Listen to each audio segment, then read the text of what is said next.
back and actually give another punch to CLG, because that was a loss that you are behind almost the entire game, and you have to be able to stick it out, get through it, and then bring it in the next game. As we said, best of 5, and we are looking like we can go to the distance here. Currently 1-1, all tied up as we head right back into the ban phase here. A lot of similar faces finding themselves. Sivir not going to be in this game, though. Yeah.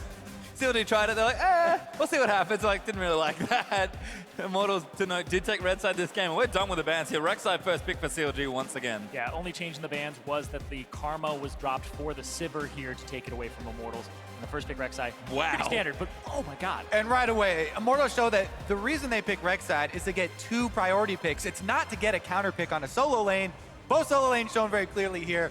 Go ahead and counter pick the Vlad if you want. And same thing for Echo here, not really anything they're scared of from Darshan. Certainly saw maybe some of the shortcomings with Malzahar after a lot of the changes. Still a good champion, but struggles to compete maybe as the game moves on. We'll see what he has in store for the counter pick. I really would like to see him, you know, go for that Cassiopeia, go for the super high late game damage from the back line, you know, possible kill threat as well in that lane. They do have the Rek'Sai. Yeah, and with the Sivir off the table as well, you don't have as many tools available to the other team to run her down and get to her, because she's mostly going to kite back.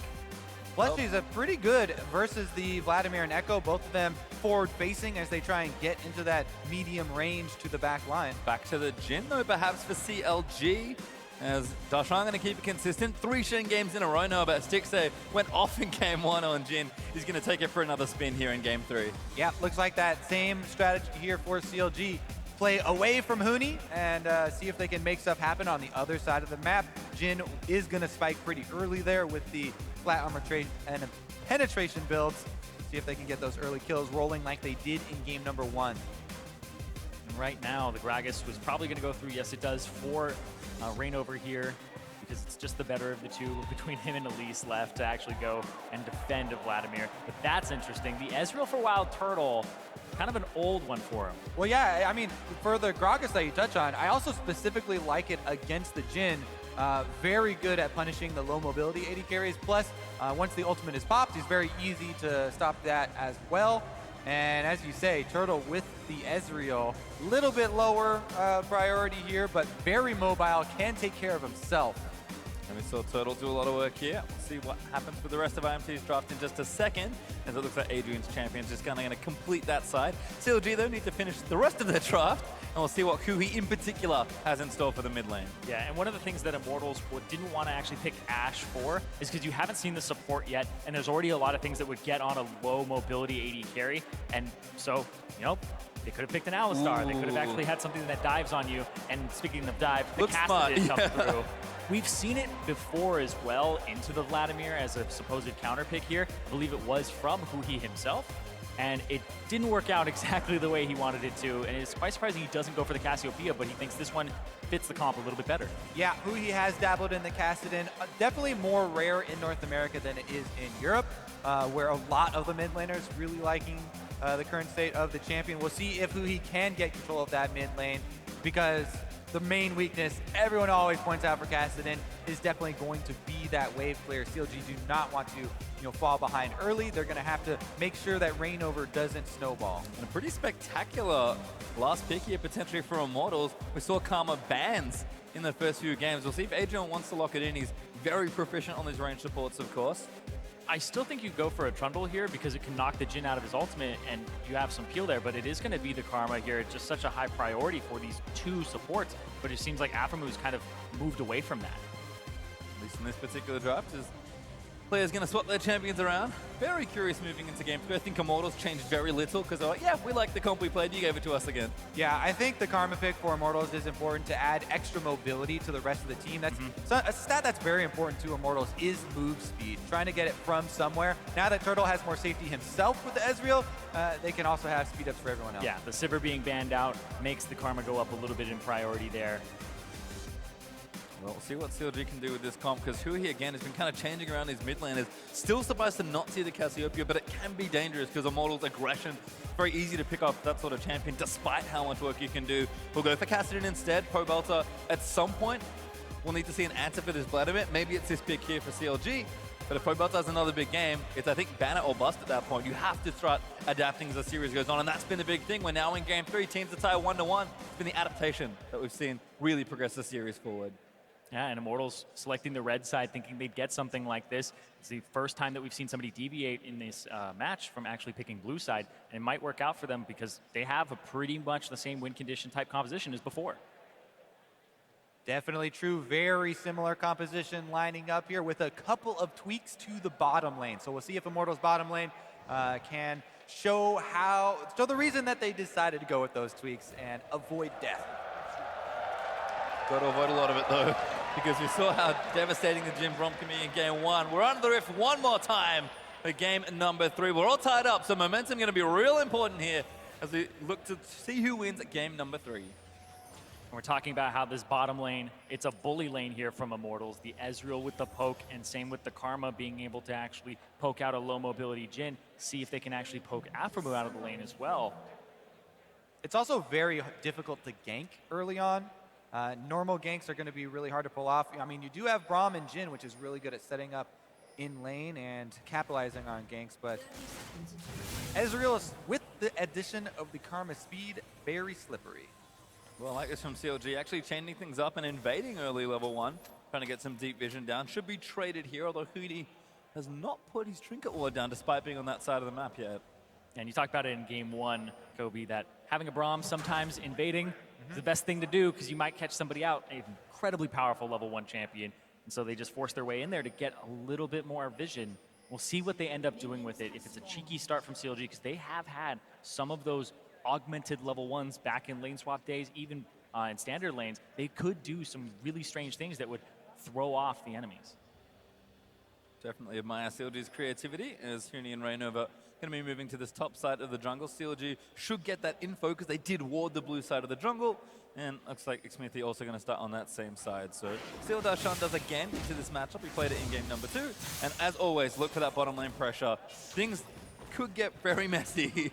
Yeah, I mean, the margins of victory for Huni in the early trades, in early laning with Darshan, were very small. And Darshan was actually, giving just as good as he got early on in the game before Huni started to whittle away at his turret and open up for that dive. We'll see if it goes differently this time around. I believe 6A got all those melees, plus the added bounce onto Turtle, so a huge trade right there. Good bit of damage as Afro looking to get aggressive. He's getting kited out as Turtle and Adrian with some great poke out onto the Braum, but Stixay has the crit shot, just shoots Wild Turtle in the face with it. Gonna get a root too. There again, he's to go all in. Does not. CLG keeping a little calmer now in the bottom lane, but Wild Turtle taking a lot of beating already. Gonna have to heal up with that potion. And this is a lane that's supposed to be a little bit of a bully here, and it's honestly Stixay kind of 1v2ing at the start there, just getting all of the HP out of Wild Turtle. And now they're calling Xmithy down. They don't have a ward for this just yet. If he goes, he's going. Tunnels in there. Xmithy wants it. He gets the knock up Turtle. Manages to flush himself out of the way with the even. Adrian got tagged. That's not good news. Adrian, can he run away? Rainover. Help's coming. Rainover, double belly bop there. Maybe going to turn things around, but CLG are standing firm again. They'll fight Rainover here as he gets stunned up. Stixay needs it again, and that's first blood Xmithy. And Wild Turtle, he was pushed off. He wanted to get there first, but Stixay cut him off. Because Stixay continually chunking out Turtle here, can't join the party, and CLG do end up capitalizing on that gank. They force it again. First blood, this time over to Smithy. Smithy usually will turn first blood money into an early Sightstone and translate that into vision for the team, though. But last time he played Rek'Sai, it was interesting because he went for the Titanic Hydra build and didn't build the Sightstone, which was a little bit uncharacteristic of him. All right, let's take a look here. Comes in for the classic over the tri-bush and goes for the flash. Even though this W misses, Adrian's forced off to the other side and flashes in a line with the skill shot from Aphromoo. So because you get tagged and the slow does land, means that they're going to keep up the chase here. And even with Rainover coming, extra heal here from Stixay to make sure they can catch the rest of the kill. And that was beautiful from Stixay as well. He's throwing out the shots, tempting Wild Turtle to come over, and he has the crit shot available, so he sits on that one to zone Wild Turtle off, but also means that when he shows up to the fight, he gets that big burst of damage and the Deathfire touch. You did see in game 2 that, oh, never mind, Darshan back in onto Huni. Does cancel the recall, trading again nicely. Huni going to pop the passive and should return relatively quickly to the top side, but Darshan Getting a bit more of a foothold in this lane this time around. No early TP burnt just yet for the Shen. In fact, it may be Huni that's forced that a little earlier, but that bottom lane action we were expecting does bear fruit there for CLG. Yeah, bottom lane has been the focus of this series, and this time around, huge victory for Counterlogic Gaming. Not only did they get that kill, but it translated into a CS lead for Stixxay as well. And that is very good things when you are on Jhin trying to get your flat armor penetration as quickly as possible. There is a bit of an advantage here, though, in terms of pressure. In favor of Immortals in the bottom side, they have all these caster minions, but they're probably just going to use it for a good back. And Adrian will try to keep Stixxay from backing so that Wild Turtle is able to actually pick up possibly a tier. Yep. Want that early tier on Ezreal. You want that back. Great little block there from Afro. It's a little low, so I think that's part of why CLG are playing back here. Stixxay happily farming away, got about 10 CS ahead, and we'll actually look for recalls here. Yeah, see what they do with that gold. Adrian tried to interrupt it, but Afro is very keen to what he's trying to do. Good defense there from Afro. Is checking with the mid lane for the first time, actually. Just even on CS, who he did go back a little early and burn the TP. He's got a quick blasting one, which is quite aggressive for this matchup. Belter though should be fine. Got a Kindle Gem looking for that early Spirit Visage. And again, mid laners kind of want to farm up here. Yeah, Hui actually feeling really good now, just getting to that level 6.4 Kassadin. Getting wave control as well with the blasting one, taking it down early is really big to try and open up opportunities for him. He did just use the teleport to get back to lane though, so there won't be any of those early on Kassadin teleporting down to bottom lane and picking up those snowball kills off bottom lane. But definitely later on in the game, we'll look at the side lanes for him to affect, because Shen also approaching that level 6 point where they get to create action. Yeah, and he can actually deliver Shen pretty deep into the fights too with that Rift Walk. But he also, because he got that Void Staff, the Blasting Wand, it's going to go into a Rod of Ages, and he didn't go for the Catalyst, so he wanted to have that early wave through like you were talking about, Kobe, so he has that break point. And just speaking of items all around, it's the Tiamat again for Xmithie. He was always that Sightstone guy. He's always the one who was about that vision, but against Immortals, he wants to be able to play on their level and have the damage when these skirmishes break out. It makes it a lot easier to be in the right place if you can clear the camps that much quicker with the Tiamat. You can burn through those things and then get in place for counter ganks, try and get over to the ward battle game. Doesn't actually go into the bush, so Immortals pink ward does stand, and that's pretty big for them in the mid lane. Never mind, Hui walks in, and he will find it. Takes it away. Huni taking damage again from Darshan. It's a nice taunt's going to come out. Spirit's Refuge will keep him safe. Huni, though, just navigating his trades pretty nicely. Xmithie is looking for something here.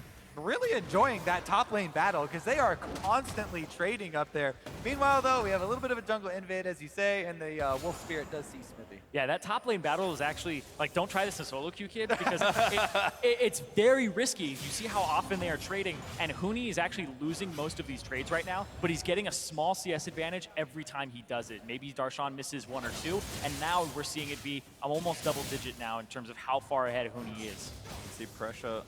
Definitely still building up for the top lane, but Darshan does have his ultimate, so can make his way bottom. Goes in again here as these trades just do not stop. Yeah, like Shen just comes out on top of these trades for a good period in the game, and since he's a monolith-based champion, Huni, when he keeps trading like that, he'll eventually run out of mana, and we've seen it a few times. It looks scary for Huni, but if he plays it right, he eventually gets this large CS advantage. And then just all back to lane for pressure. Now he's got tempo up on the top side as well. Teleports are synced up as well for both top laners. The only problem is, of course, that's staying united. Bottom lane does have to be a bit cautious. Not really a problem, though, as they're getting pushed under turret by CLG.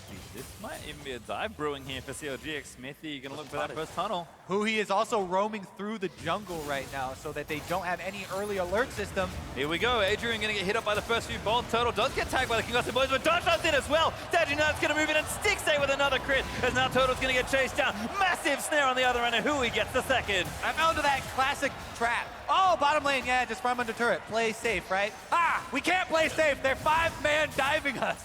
Yep. Everybody comes down to the bottom side. In Hui looked like he was trying to roam as well, maybe get a piece of it if he had gotten away.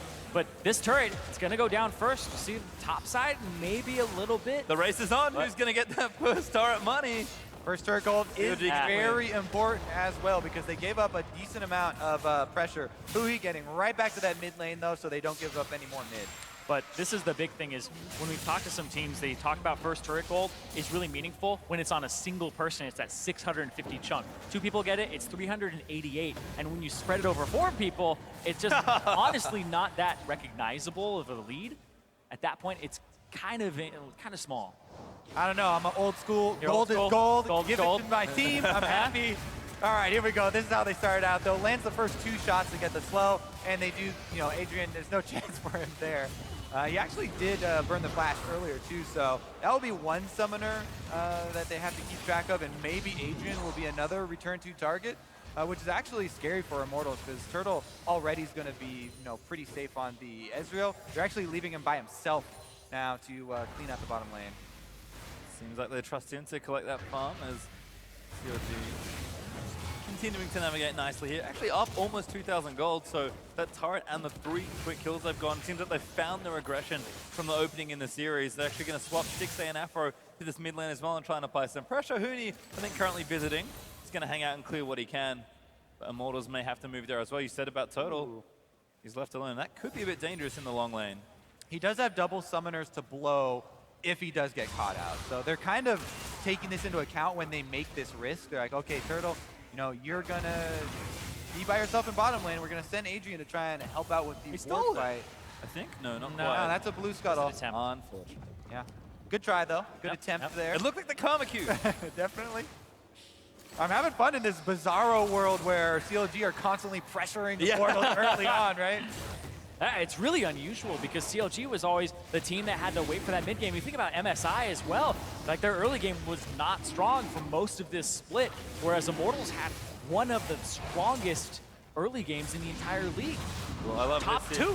I love this here from CLG. They're going to take this Infernal. We've seen very late Drake takes, and maybe it's because the first one's a Cloud Drake is why, but Infernal, a good priority dragon to get. They will pick it up here, and nice and at a good pace as well there in 11 minutes in. Stixay is farming out what he can, looking for that Ghost Blade relatively soon. Huni back to his old tricks with the Sheen. I imagine we'll see a similar Trinity Force start, and he did bully Darshan nicely with a 20 CS lead so far. Huni is set up to do work once again. This looks like it might be a stun here. Oh, it's just a bait. Smithy's like, hello. Gonna chase him out of the way. Huni's pulling pressure. We'll see what Immortals can maybe get done on the other side. doesn't have Smite quite up just yet. Yeah, it's kind of hard to tell the difference between here comes pressure and Smithy just farming his Gromp. That happens sometimes. Yeah, it looks like it's just grabbing that toad. Because honestly, whoa, actually interesting switch here with the Jhin over to mid lane. The AD carries, I've talked about it a lot. Switching Jhin to mid lane just feels so good because there's so much kill pressure here early on in the game. It's one of those early spiking ADs. We keep talking about the flat armor penetration, but opening up the ultimate around mid lane is so much pick potential. And then they just slip Kassadin right into a side lane. He wants to be split pushing. His teleport is available. CLG, you know, into their old school strategy of 1-3-1. And meanwhile, the first one of the 1-3-1 is starting to gain some momentum here against Huni. Yep, it honestly still wins it right now, but look at this, a fight on the side, and this might be the open up you're talking about. Mid lane Jhin, he opens up. He's looking for it there. Smithy low gets also back by Rainover, not quite dead yet, but Rainover will collect the kill. Stixay fires into the wind. Mid lane Jhin opening up against full health target. Ah, shucks. Yeah, they were invading and they only brought 2 members, and then, well, you gotta leave one of them behind. So it was Xmithy there, got picked up, and so that actually takes a little bit of the wind out of the sails there. Yeah, so CLG. The other thing that a lot of the pro players have been talking about recently too, and Crumbs was actually talking about this, is the evolution of your warding buddy system, and fighting over vision has gone from just the support to the support plus the jungle to the support plus the jungle plus the mid laner all having to go at the same time. Because when you do get skirmishes like that, you need to have everybody really close because only a couple of seconds of damage mean the difference between you winning and getting killed like that. Stixay, yes, he is on Jhin, can open up from far away, but it was too late as Smithy and co were too low on health already to get finished off, and Immortals get that kill back for themselves. Feels like Immortals kind of playing the game they want to here. They are still up, but they're slowing it down once again. We saw this in game 2. Things definitely were a little quieter moving towards that mid game. But Immortals, they're getting farm on all 3 lanes here. I mean, Stowe is CLG, I guess, so they're happy to trade. But we are approaching, again, another very explosive-looking mid-game where one team fight could blow the game open again. And especially with something like a Kassadin that has backline access, him getting onto Wild Turtle. We are going to have some explosive fights where you kind of trade frontliners, where you're probably going to send the Kassadin towards the Ezreal, and you're probably going to send Huni straight at the enemy AD carry. Red Rover, send Vladimir over. You don't even have to ask to send Huni over. He's already there most of the time. Battle of the Titans continues. Darshan again winning a lot of these early trades, but Huni is waiting for that first item, so I can certainly understand why. In general, teams are looking good. Iceborne Gauntlet done early for Total Rotovators, and Ghostblade there for Huhi and Stixay respectively. And CLG, they're still trying something here with the 3-lane pressure. They really want mid. Yeah, and you can see the vision battles do continue. Stixay's moving up the minion wave. Afromoose supporting Smithy in that effort to kill the pink ward. I'm always nervous, because last time this happened, I thought no one was going to die, and then Darshan always killed Huni. Yeah, this matchup kind of sucks if you are faint of heart. If you try to cower, Yeah. if you're a coward, you try to get out of there, then you definitely lose the trade. So you have to be a man, but you have to know when to back off a little bit. Certainly very delicate. CLG again, making sure Stixay's hanging out, pivoting around him here in the mid lane, but Turtle's actually come over as well. It's like, you know what, I like this mid lane free farm thing. I'll give it a go. As soon as he does teleport himself back to lane with the ultimate. Yeah, doesn't want to miss any CS here and keep that small advantage that he has now. Trinity force up as well, so Huni ready to brawl. Oh, that is a pretty big break point. I don't know if I would want to set up a push gank against the just completed Trinity Force, but Darshan does. Yeah, he's going to go try for it, but here's Rainover ruining his day. Darshan, he does have everything available. Can he get out? Afro is also heading up there. Meanwhile, mid lane. Oh my god, they're just going in for it. Who will he dive? He actually does get damage down, but not quite enough. Looks like Darshan also escaped with his splash, so everything's just fine. So CLG move all of their resources up to collapse on top, and they make a move mid lane. That means that bottom lane, the split there from Pobelter, Vladimir, went all the way to the turret, and that is going to be some extra minions that do go down here. He does not cut off Huhi on his way down to clean them up, so I think there will be inaction here as everybody just tries to stabilize and grab the minions. Yeah, and that's what everybody's just trying to do right now. TP actually going to be used by Darshan to get back to the top side, just to keep this pressure up. That's why we keep seeing the TP from Shen back to the lane, so he can stand united elsewhere, doesn't need that teleport, and then Huni constantly uses his ultimate to get back, because if you let up any pressure, you give a free lane to the other person. Ah, pressure everywhere! We need some heart rate monitors on the top laners, because they are just, constantly fighting, waiting for the teleport opportunities. One of the most strenuous things that you have to use in a game is coordinating with the rest of your team. When do I use my teleport? Staying united, does it come in? Because it's such a valuable cooldown, and it can mean a very big swing in the game if you use it incorrectly. Here comes Huni. $5 uses it. There he goes. Again, every single time he loses it that way. Well, it looks like Drake could be the next thing. 10 seconds now till Ocean Drake will spawn. Crab this time goes over to Immortals, managed to secure some vision around it. CLG, you have to think they are going to move in for this objective, maybe fancy mid a bit more, so we'll see where the priority lies, but teams are positioned for a brawl here. Again, much like Game 2, we're kind of building up to this fight. CLG have a slim lead, but that's just what it is, it's slim. Yep, because both teams really matching each other here, switching AD carry support over to the mid lane, try and clear out the waves. Vladimir answering the Kassadin split push, because bottom lane, very easy to get over to that Drake fight with Ghost. Don't need the teleport on Vladimir. And Pobelter looking to make another one of those big plays at the next Drake fight. It will be Ocean, so I don't know how hard they will commit to it. Remember, the fight is going to be more important than the Drake. Because if you win that big team fight in a big way, you can take all these standing turrets that are out there, get a lot more gold. Whereas a mid-game Ocean Drake at 18 minutes, not a huge swing. So be very cognizant of your positioning according to the fight that will come out, rather than trying to smite steal or sacrifice your life to do something like that. Thanks, Professor. I'll keep that in mind. But yeah, I definitely think the Ocean Drake, not always worth fighting over. It's more the fight itself that people are trying to get. It's that kind of that point that everybody wants to be at. Well, Vlad versus 2 should be okay for Pobelter. Maybe not actually. Huhi going in for it.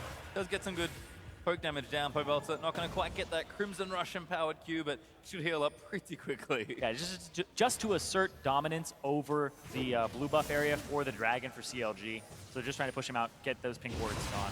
Pressure again, just starting to pile up everywhere. Huhi's still going back in with the Pobelter, and he wants it a little more. He might be going to get forced out. Huhi looking nice. But we have a fight in our hands. Huni going to TP in. Huni now going to get Stand United on Darshan. Going to try and cover it as Xmithy and Stix's ulti are cutting them off. Huni with a caught out position in the front line, but he's relatively tanky. Xmithy flashed himself over to the wall, I think, or maybe tunneled his way out. But Darshan a little too low. Huni finally claims a victim, ults himself out to safety, and Immortals going to surge forward. They take out Huni, rain over, makes the blade a flank too, and Bobelta straight forward. Immortals get a clean house here. I tell you, the E not breaking on Sanguine Bull for Vladimir was one of the best things to ever happen to him. Huge follow-up there from Pobelter. Does burn both summoners, and Immortals get the better of CLG in the Drake fight. And it looks like a big part of that was, hold on. Ooh, going in again. Xmithy trying to defend the red buff, maybe ill-advised. Yeah, he does have smite as well. Huni wants it. Oh, and the opponent gets what he wants! Unfortunate there for Xmithy. As like you said, Immortals did ignore the Drake. They just wanted the team fight and they won it handily. Keep your eyes on the kills. I mean, this all started out, remember, Huhi was constantly on Pobelter, just poking the bear here. Keeps on aggressing into the jungle really deep. And they do have all the means to collapse. You know, Jhin is going to pop the ultimate. They're a little bit spread out. And this is actually fortunate for CLG that they get that disengage. Huhi flashes right before Gragas ultimate. So that's kind of a dream disengage. But then they go right back in. And it's a 4-on-5 because Stix's walking over and ult is timed out. Exactly. There's the tunnel there from Xmithy, and they do collapse on Darshan. And that looked like a little bit of a split mindset there because it looked like Huhi and Darshan wanted to turn it back around, and Stixay was using a disengage type ultimate there. Because at that point, you'd really love it when these guys are pretty low and that you'd be able to get that execute damage off. Keep seeing it from CLG. They've looked very clean in these fights as the Immortals do get their cake and eat it too. Dragon going to go over to them as they pick up the Ocean. Immortals just really step things up after that game 1 loss. Looking very together here. Pobelta on the Vlad has looked wonderful. It's 2-0-3 right now. And CLG, they're still doing their thing. The Immortals is doing it a little bit better. Although the gold is dead even as I say that, so this game has still got a long way to go. And to be honest, this is a very impressive showing from Counterlogic Gaming because everybody was expecting Immortals. You know, they took Cloud9 to 5 games. They were very powerful coming in, and CLG got swept by Team Solo Mid. Well, this game, neck and neck, game 3, already took a game off of them. It's actually kind of uncharacteristic of CLG, and they might be up on an upswing here. Yeah, I mean, CLG are the underdogs. They're used to being the underdogs, though, very often in their history, and still fighting here. Very close series, 1-1. Immortals definitely looking like they want this game, but look at that gold. Very even as far as they go. 1 Drake apiece. The thing is, kind of worried here about the end game. We'll see, though. A lot of vision wars going on right now. Okay, no. Every time they collapse here inside the jungle, yeah, I know, it's like, myself for the action because they're fighting over the blue buff.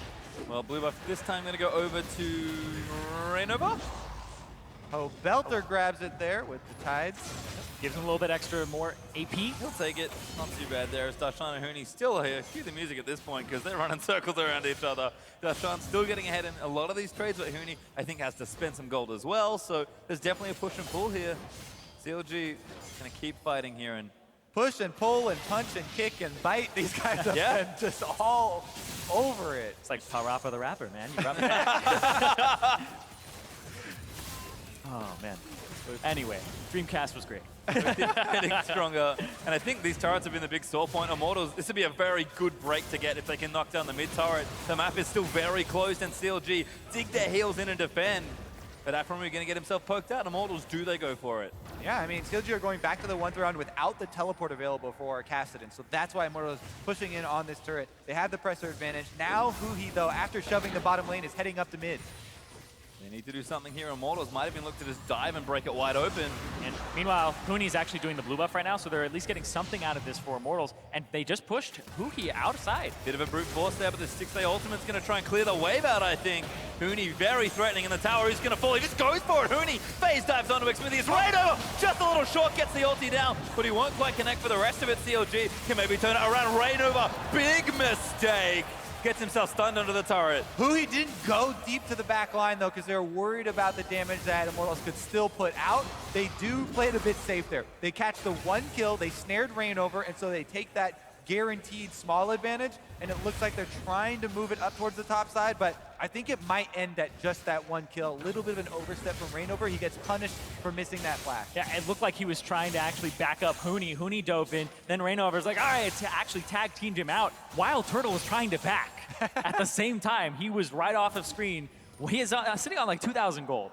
It's one of those things, whenever you see Immortals play, I always think of this story, because if you play with them in the ranked games, how their communication is almost all Rainover talking to Huni and like, slow down, take it slowly here, move it slowly, back away. And like the whole team is trying to catch up to Huni's, pace. Well, it's pretty breakneck, as Immortals do claim the very key structure in the center of the map, and despite the gold still sitting effectively even here, almost 25 minutes into this game, Immortals have key territory that they've now taken and will once again gear up for the next fight around the Mountain Drake, where Immortals may look to win yet another spectacular team fight. But this is easily the closest of the 3 games we've seen so far. Everyone's just getting stronger. Stixay with 2 items, looking good. CLG feels like they haven't felt as much pressure, but again, the teams are just learning each other as they play the series. And then they can still find time to dance in mid lane. This game's got it all. All right, here we go, fighting over the tunnels, though. I mean, taking down the tunnel network is not really ever highlighted, but every little bit does count.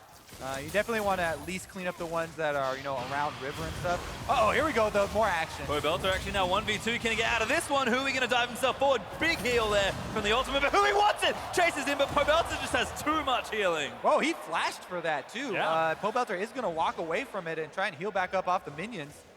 And Smithy sticking around and trying to force him off that turret, and that goes to save Possability so many times on this Vladimir. And he just got pressure alleviated.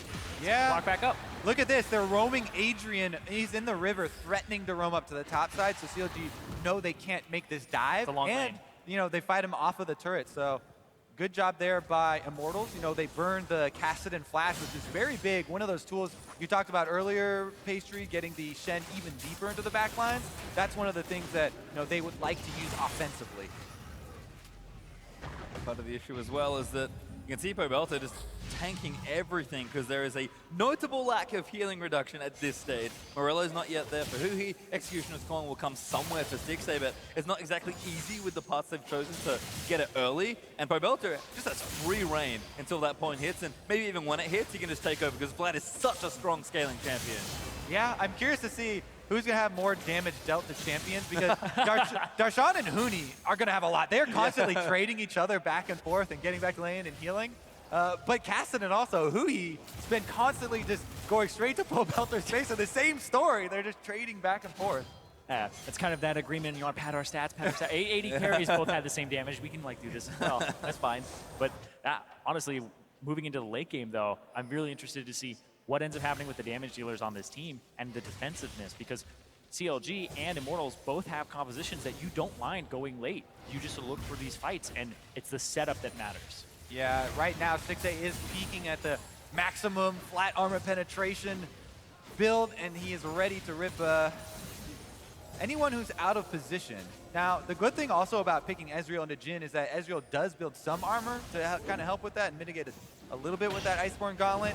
This Drake, though, maybe will be the thing that does spark the next team fight. Smithy backing right now doesn't really signal anything because Rek'Sai ult is available, could pop back out. Wards go down. The teleports everywhere. Everyone's got theirs up, but I don't think CLG fancy a contest just yet. After he throws a chair in, looks for maybe a steal, but that's secured there for Immortal. CLG kind of gave up on that one. Yeah, they've actually swapped up their allocations as far as split pushers go, too.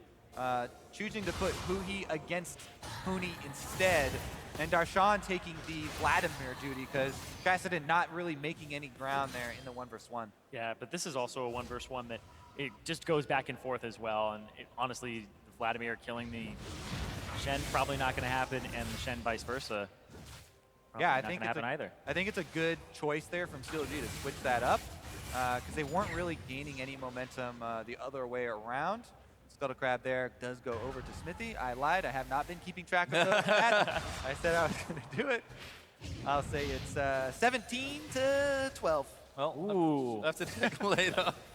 See just how good you are, Professor, as Immortals still moving their way down mid lane. Again, it's been such a delicate game these teams are playing in. Nobody wants to get themselves caught out in a silly spot. CLG are pretty firmly committed to a 1-3-1 here, and Immortals are doing their best to answer despite only one teleport versus the 2 and the Shen ultimate. Huni going to get himself the blue buff. Immortals are certainly getting stronger, but Baron is probably our next point to look at now. We saw the Scuttlecrow vision go down. Teams are likely going to move their way over and try and knock that down. But that's still like a million turrets up on this map. Yeah. So it's not really a whole lot of room to wiggle around. Yeah, there's only 3 turrets gone. There's very little in terms of long lanes, and they're playing these long lanes appropriately, allocating their vision control to that side and usually keeping their jungler around that area, because you can see right now, Huni having to actually back off a little bit because Smithy's there, but on the opposite side, Pobelter gets to push Huhi in.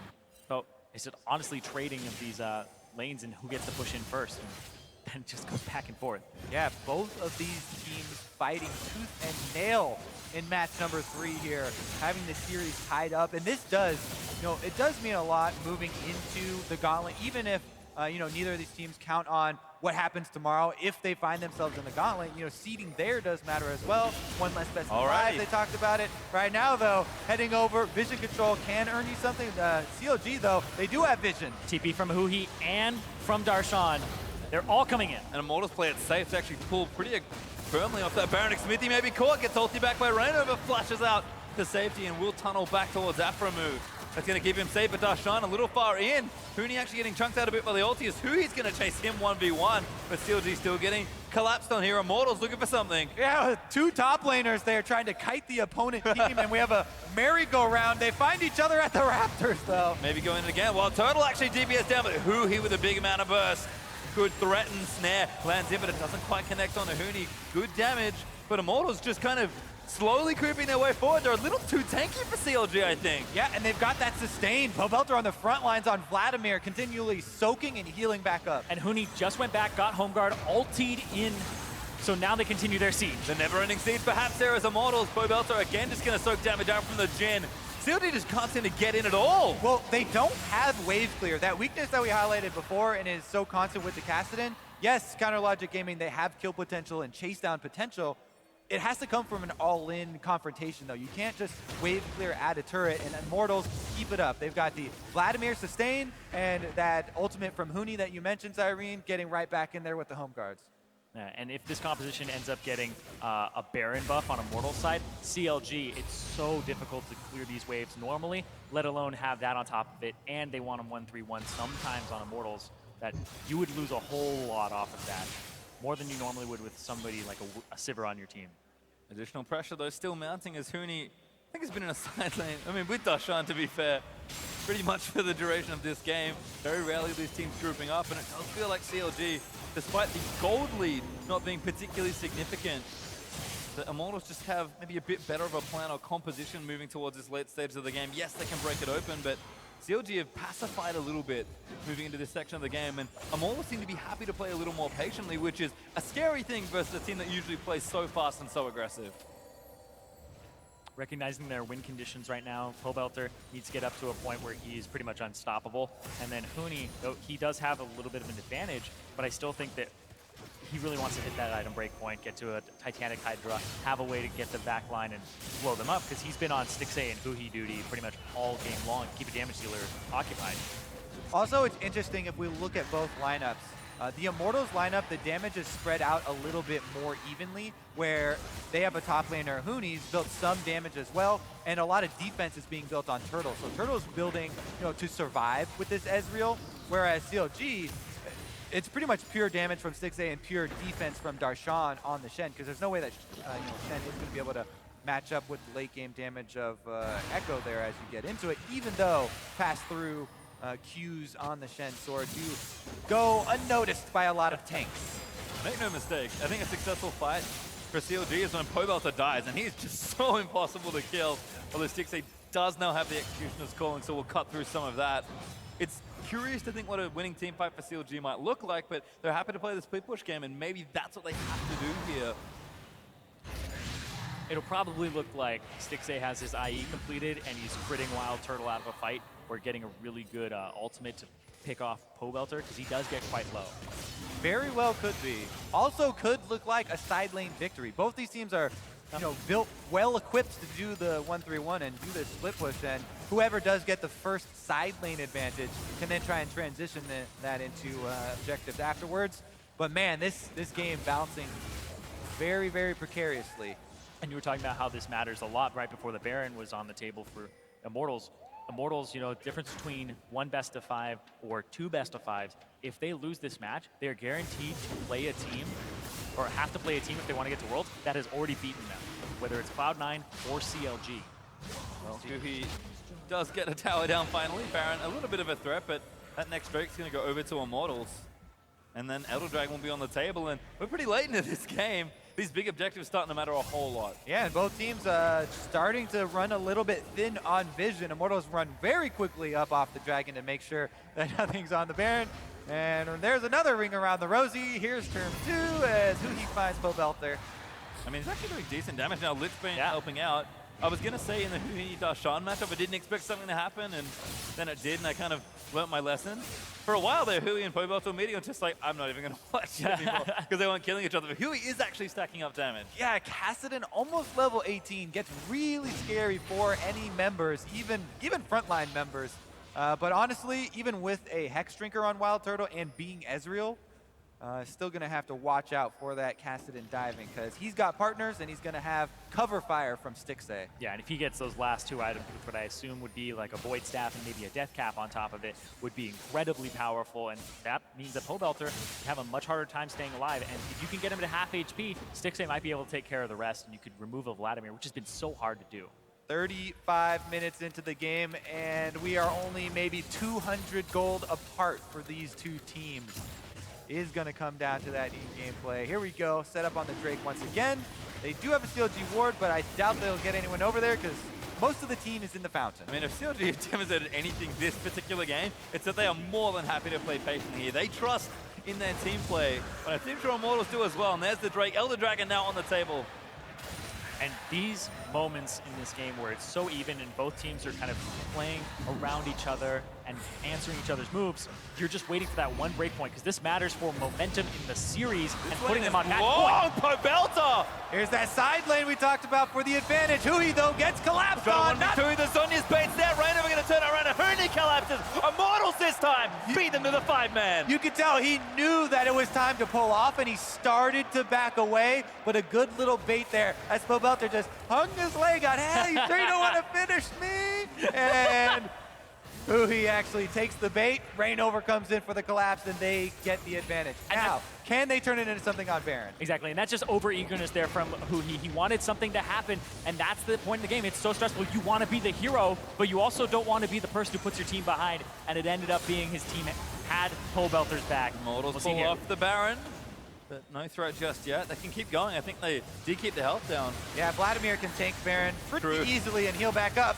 Yeah, they want to stall for Huhi because he has TP. If they're able to keep this up. 10 seconds away, it's not enough time. In the pit. They have to do it. Stixxay critting everybody away, and this Baron is so low. They're just going to stand here and fight. Smithy's so low! Doing a lot of damage, it's going to get it! It is Gragas. Reignover takes the Baron, and Immortals weather the storm and are able to keep moving in. Darshan here is on. Here comes Huhi. He must save the day here. And he goes in, looks for Adrian, doesn't find him. possability still taking there on the front line as Darshan dives into the back. Huhi does pop the Zhonya's in, and he's trying so desperately. Does get turtle, but he needs to survive. Dies there to Reignover after Riv walks away. Darshan is going to lose the GA, and Stixxay has barely limped away. I spoke too soon. Can he do this? They're going to chase him, actually. Stixxay. He's got a crit. He's got a crit. Darshan actually still pretty big. possability needs to die. But Darshan gets him in 6, they just can't make his way back in. Ooh, we're going to need to see that fight from the very beginning again, because it's hard to see the trades going on in the back of Baron Pit with 8 people, I think, behind Baron right there. Spikes hitting everyone, and Immortals do come out with the victory. And it's amazing here as well, because Immortals all pull off of it and damage Smithy, because he comes in and look at his HP, he's full. And then they stop DPS. Baron at 2,600. Now, all on Smithy. Look at how low he gets. He is almost dead right now, and now the CLG saying, burn it. Almost in smite range there, and he goes down right before. Meanwhile, possability was zoning the outside here with Stixxay. Stand United comes in, and they're able to chunk down Huni. Don't get that last auto for the Braum stun. Would have been Huni's death. disallowing him from using his ultimate. But he gets it off. Then he goes to the other back line, takes out Turtle, and sacrifices his life. Right here, I was questioning if Stixxay was going to stick around after he kills Reignover. Reloading. Help Darshan, but he is reloading. Yeah. And gives up on Darshan. Yeah, probably best decision to get out of there. Yeah. Very, very close. And CLG do have to deal with a Baroned up Immortals team now. Yeah, he was reloading and then he wanted to just hit the minions 3 times and have that crit come back in. But by the time that happened, Darshan wasn't able to outlast. Can't get too close to Vladimir because the Tides of Blood was already charging. Meanwhile, extra bonus here for Immortals. They get to use this Baron buff to take down some extra turrets and increase that gold lead. Yeah, meanwhile, on top side of that, Pookie is just pushing up there, and that's going to be Immortals wrecking through the base. Talk about how when they get a Baron, they're going to take so much. Yeah, it's just too much damage there. They're going to move in for the inhibitor to be able to take it. Who's back now, but that inhib's already dead. Yeah, he doesn't have teleport anymore because he just used that in the re-engage at the Baron, so no way he can get back to try and clear this wave. CLG lose the inhibitor. Oh my god, Turtle safe there from the shields. Immortals make sure to defend their own. They'll back away safely as CLG. Starting to feel like they're a little too far behind now. Immortals just needed one fight. Stixxay again almost turned it around. These fights have been insane all series long. Yep, what a fight it was. Immortals not done yet though. Moving up the mid lane to try and get inhibitor turret number 2 with the Baron buff. You know they have to do something now. They're going to look for a play, but Immortals just going to dive them, I think. Darshan already used the teleport.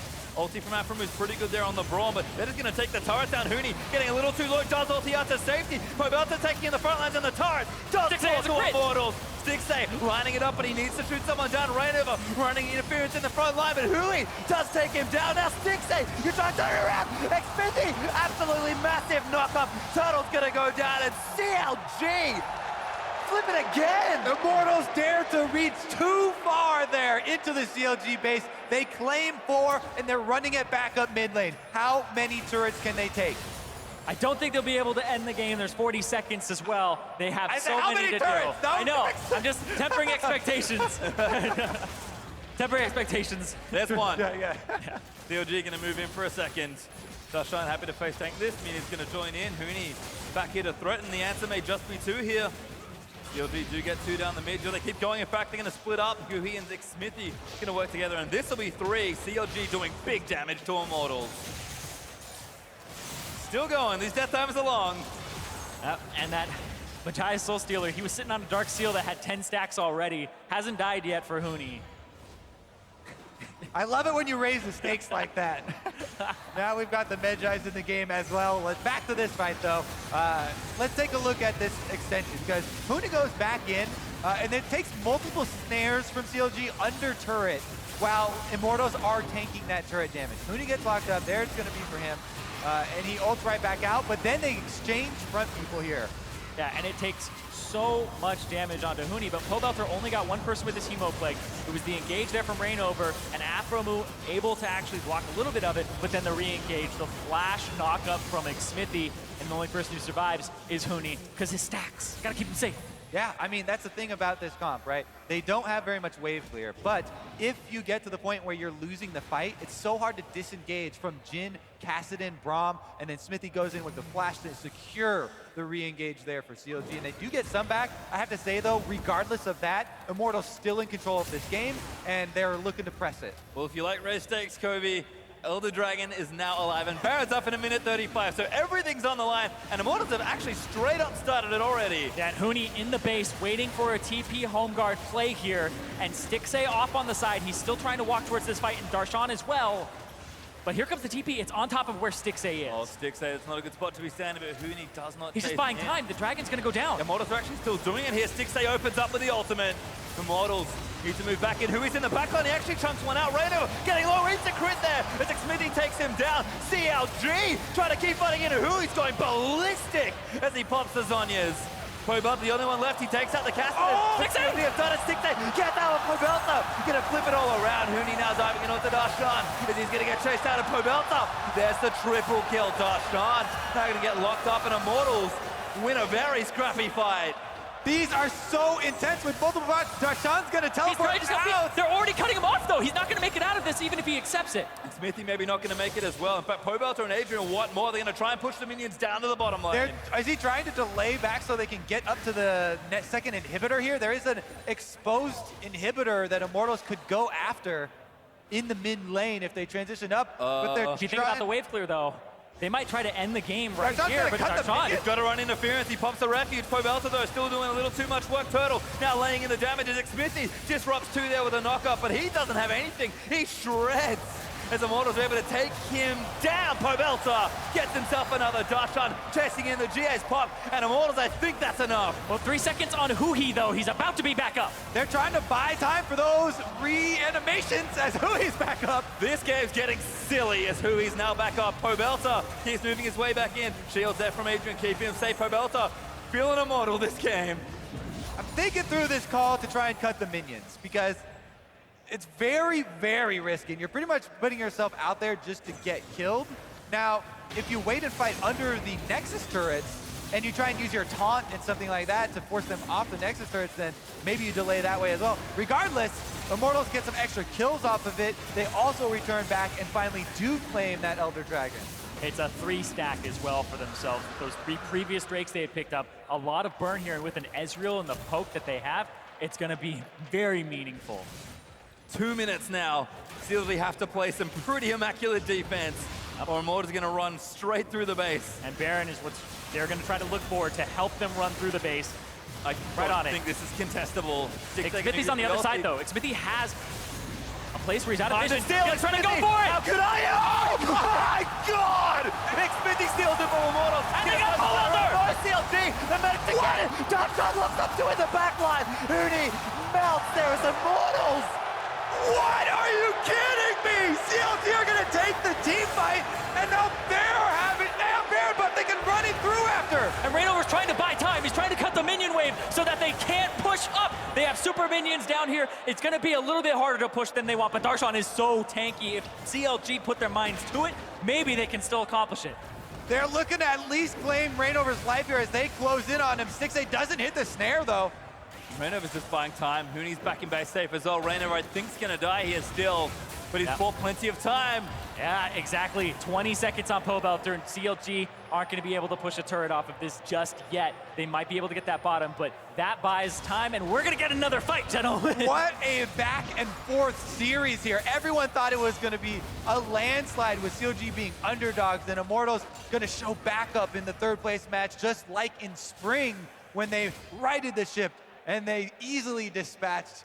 But CLG pushing up on the turret. They're going to use that Baron buff and get some more gold. I apologize for ever doubting CLG's late game, even if I think that the comp may have slightly favored Immortals, because CLG going to knock down another turret. Immortals still, I think, maybe 1 or 2 with the Elder Dragon buff, but they're going to break straight through bottom lane here. Immortals, they're not back up. Reignover still down for 25. Yeah, with that Lich Bane, they just shred through these structures, and they get that inhibitor so quickly, they're able to just back off. Have to get out, though. Huni going to try and chase. He's very sticky. You never just back off against the Immortals, I guess. Huni looking to keep him around, but they are going to do just that. Let's see this. Possability ends up getting picked off here at the very beginning of the fight. Let's look very closely at how that happened, because there's such a good entrance here for Big Smithy. Really saves this right here. Possability, okay, what happens? 490 gets shot there. Down, knocked up, blown up. He jumps in and gets his full combo on him, and Aphromoo had knocked him up at the same time with the Braum ultimate, and it's clean up from there. They were able to stun lock. He didn't get off any of the healing, didn't get off the Zhonya's. Actually, I didn't check the timer on the Zhonya's. Might have been down from that previous team fight, if we'll go back and look at that replay. Regardless, though, what an intense game. Now both teams down an inhibitor. Baron buff barely about to time out here for CLG. Yeah, you're right. He still had it up, Kobe. Okay. 48 minutes now, almost on the clock. As this game has gone late, the gold is still very close, but sadly irrelevant at this stage of the game. It's all execution when we get this late. And we have seen CLG, MSI, gold deficits at this point in the game against Team Liquid, even at the Elder Dragon, coming back from a deficit of 10,000 gold. They are even right now, and they're going to try to prove that they have the team fight and get themselves one step closer to Worlds. Meanwhile, Immortals looking for redemption again for a second split in a row. They don't want to stop here. They want that third place. This is just insane. Like, this is game 3, the closest game we've had, incredibly tense. This determines almost everything for the rest of the series. Immortals definitely need these championship points too. This is very important to them. Well, CLG gonna try and maybe play spoiler with an incredible Baron steal from McSmithy. Immortals are peeking around trying to find a flank. They may have caught Huni, but Huni maybe have caught them. Touched on. Moving back in, a 6 second of open fire. Pobelta, he's the man they need to kill. Hui moving back in, but Pobelta pops the Zonya's Immortals. Still chasing in. Is Hui gonna go down? Maybe Huni chases him down. Immortals maybe have done it. Smithy gonna get blown up here in the front lines, and CLG must retreat. Yep, Hui is down. They have to get out of there. Smithy also going to follow him shortly after the GA, and Huni's still chasing him off. And Pobelter didn't go down there. They tried to focus everything into him because it worked last time, but he ends up getting off his Zonias and an 1800 heal. Oh, look at this. They just used the sweeper on the side of the screen here. CLG lying in wait. They're looking at any opportunity to catch Immortals by surprise because they know now they're down in numbers and their base is wide open. Stixay needs to have one real big play if they're going to maybe hold this here. Immortals, I think, can push in to try and end. The death time is counting down relatively quickly. Smithy and Hu will be back to reinforce in a second, and Immortals do have to chew through this inhibitor first. It might just be a double inhibitor take for Immortals. Let's see if they decide to try for Nexus or take the second one. They already have one Nexus turret down from previous. Yeah. They have a little bit of time here. Bashan is so tanky. He's actually just buying as much time as he needs to here. He's still running interference, but Immortal's going to go for it here. Apple's trying to block the turret from Wild Turtle. Nick say no, that's not where you want to be. Rainover knocks him back in, but there's no one there to collect him. He has to stay in. Adrian getting on top of Immortals. Going to look to end a Wild Turtle. Finding his way around. And Immortals, they get it in 3. That size says it all. Immortals claim victory, but whoa, it was intense. Very close there. Bold call as well. Muscle it down. They won the previous fight, and that's what it came down to. 50-minute game. Neither team has backed down from any calls all series long. And man, talk about momentum killers. Immortal's going to feel on top of the world after clutching out that game. Turtle, in his home country, comes up clutch to push them up 2-1 in the series, but we are very far from done here. CLG were seconds away from taking that game. And CLG, despite not winning this match, have still shown this is a damn series right now. This is game three, you know, even the entire time. Comes down to team fights, execution. Huhi actually playing a little bit out of his mind in that game, and honestly, Huni didn't die the entire time. I mean, I just want to list everybody's name off. Yeah, Pobelter, this Vladimir has been so huge for them as well. Whew. Well, we need to catch up. Keep it going. More Game 4. So let's pass it back to Rubinson for analysis and highlights. Thank you very much, guys. Great cast so far and great play from both teams. It's absolutely amazing to see what's already come out on the Rift here in the Air Canada Center, and it's only going to get better. Now Immortals moves on to game point, but to look at this game, again from picks and bans, we saw Immortals go to red side, try to get their S-tier picks, and then everything started off slow again. I mean, listen, we have a whole lot of data here on this game, and none of it has been useful. This game is so crazy. I can't believe how many calls are happening, how many things are happening back and forth. It's just so much to handle, and it's so aggressive, but there are instances where we'd like to see the teams go for a little bit more of a finesse, but regardless, it's just so exciting to watch. Yeah, I mean, I can't stand still when I'm watching the games. I'm just like, We were all just freaking out. There's like 10 different times that it seemed like the game was over, and it's just play after play after play. These guys are never stepping back from it, and Mortals Link's the last one. They get the win, but it was a hell of a game. Absolutely and crazy. You want to jump right into the replays in this. The 840 dive in the bot lane. We see the Caston coming out. I'm sure that was questioned in picks bans, but CLG is already trying to start things off in a game they want to scale. and this is exactly what CLG needs to be doing. Their comp is so good at diving bot lanes with the Shen ult coming in, the Caston roams, the Rek'Sai roams. They have so much mobility to get to places on the map that they should keep doing this. And I think it was a massive mistake from CLG to put their bot lane mid and keep it there for so long. They can go top and do the same kind of play over and over, which is what you see teams generally do, but it seemed like they got caught up on the fact they have a Caston and a 1-3-1. The best part about that play they made is that they had double TPs and they didn't use them. That means that they can make that repeat play even without the Shen ulti over and over again, because you can easily get that priority mid lane, just give Cassid and blue buff, make the play happen. But we never saw that happen again. It was only a one-time deal. It worked so well, why not return to it? Yeah, we saw it actually kind of flood over into CLG feeling like they were very strong. 19 minutes in, there was a Dragon 4-for-1 in that lane split team all grouped up to fight. And I mean, we saw what it looks like when it goes right, and now we can see what it looks like when it doesn't go so hot. And I mean, you know, Huhi pushing him out, now they just have to disengage, right? This is fine. Sure, you have to pull the flash, but they turn around. Smithy, I don't even know if he actually meant to tunnel back in here. Looked like a bit of a misclick to me, but he goes in, they re-engage, and still at this point, maybe you can still get out. But then Huhi goes back in, and look on the left side of the screen, as Stixay's not able to get involved whatsoever. Their AD carry is not in the fight. They're just getting so split up, and this was a very bad fight from CLG. And even before the fight started, CLG has priority in the top lane. Huhi would have to burn his ultimate or TP to go topside. So if you just back off the play, you have priority. You can get either the top turret or a free dragon. Regardless, it's the same mistake we saw happen in the previous game, where they have an objective lined up, and instead of just taking it and backing off, they keep pushing for more, and they get punished over and over. It's just too bloody. Like, you can just back off there. Shen gets the top turret. It's great. You get a gold lead. Instead, they just keep pushing for more. And it's so hard for their comp to really pin down a very mobile comp in what Immortals has. Vlad can get away. Echo can get away. Ezreal, Karma. Everything is very quick. Gragas to an extent. Like, it's so hard to just pick a fight in the middle of the jungle, even though you would think a Cassidy would be good at it. And I think part of it is honestly just nerves, right? You're playing in front of a massive crowd. Or hype. Well, it's that too, right? and the adrenaline sometimes gets the best of you. You're like, oh, we can make it happen. We can do it. But sometimes you can't. And you can't there. It's even kind of hit on, we see Immortal strategy as they go into the mid game. When they felt like they were ahead, we'd see Rainover going for a few plays that the team wasn't fully behind. And that's not really kind of loss of word, kind of how they act, their course of action throughout that. They're always behind each other, good call or bad. I think the weird thing for me this series is Rainover. He's playing pretty sloppy overall. That first blood that he gave up on the bot side, he could have just protected Karma to get away, and then they'd have some summoner advantage. And instead, he goes for a flash body slam that gets turned on him. He missed a number of flash body slams throughout this game, and his engages have not been clean at all. Well, the one who has been clean is Huni, though. Holy, he is going off. He's taking over the backline completely, singling out Stixay time and time again, and just doing so much work for Immortals that when they're playing against the Jhin, it's so hard for CLG's composition to realize what's going on with the Jhin. And we saw it towards that later fight in Afromu, peeling for Stixay. But the second he left him, immediately, Jin's dead, fight's lost.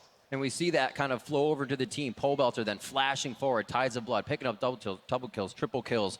And Immortals then feel like they have enough control of the game. And we go to a 45-minute Baron, where it seems like things get a little bit messy because Xmithy wasn't the focus this time. Right, he's able to get this kill, or the Dragon or Baron steal, and what this does is it kind of makes the front line really awkward, where Pobelter's just isolated here and gets instantly blown up by the Braum ultimate, followed by the Castellan damage, and once your main kind of threat is down, it's so easy to run through the rest of this fight, and it looked like this should be potentially a game-ending fight, but Rainover does a really good job messing with the minion waves so that CLG can't really end the game at all, and then they have to kill him, and it just stalls out, so they only get a bottom inhib off that. And I mean, so much credit, though, to Smithy for making that steal, because they had Elder at this point. You know, Immortals were looking like they were about to lock up the game. They take Elder. If they get Baron, they end the game, right? Smithy steals it. He's done it time and time again for the team. And MSI came up with so many big steals, and it seems to just be he's always I think Smithy versus Rainover has been one of the biggest surprises of this matchup, where Smithy is kind of dominating him in a number of ways, where his early game pressure has been a lot better. He's snowballed the bot lane a couple times,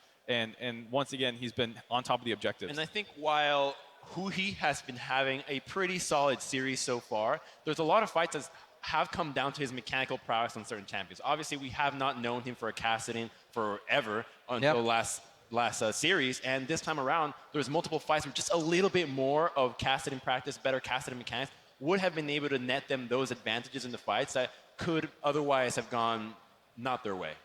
All right, well, Game 4 is coming your way, so stay tuned. The North American LCS third place match continues live from Toronto in 3.5 minutes.